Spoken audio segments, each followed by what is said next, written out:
ताबूत सकीना एक मुक़द्दस संदूक है जो बनी इसराइल के लिए एक अहम अलामत है। ये संदूक हज़रत मूसा के ज़माने में बनाया गया था और इसमें तौरात के 2 तख्ते, हज़रत मूसा की चोब, मन की मुश्क और हज़रत हारून की ताजपोशी का ताज था।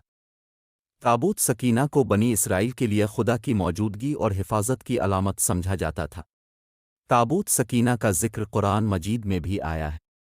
सूरा बकरा की आयत 248 में है कि और उनका नबी उनसे कहता था कि यकीनन उसकी बादशाहत की एक निशानी ये है कि तुम्हारे पास एक संदूक आएगा जिसमें तुम्हारे रब की तरफ से सकीना होगा और बनी इसराइल के घर वालों और हारून ख़ानदान के लोगों की जो कुछ बच गया था वो फरिश्तों के ज़रिए लाया जाएगा।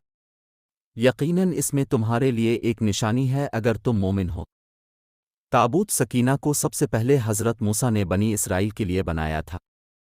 इसे एक ख़ास किस्म की लकड़ी से बनाया गया था और उस पर तलाई पत्थरों से बनी हुई तस्वीर थीं। ताबूत सकीना को एक ख़ास ख़ैमे में रखा जाता था जिसे मुक़द्दस ख़ैमा कहा जाता था। ताबूत सकीना की तारीख़ में कई अहम वाक़यात हुए।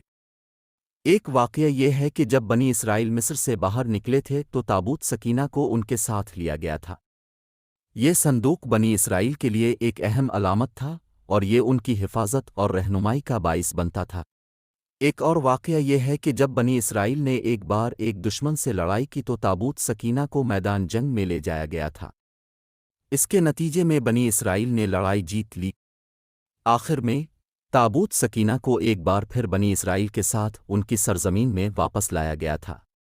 ये संदूक बनी इसराइल के लिए एक अहम अलामत रहा और ये उनकी तारीख़ में एक अहम किरदार अदा करता रहा।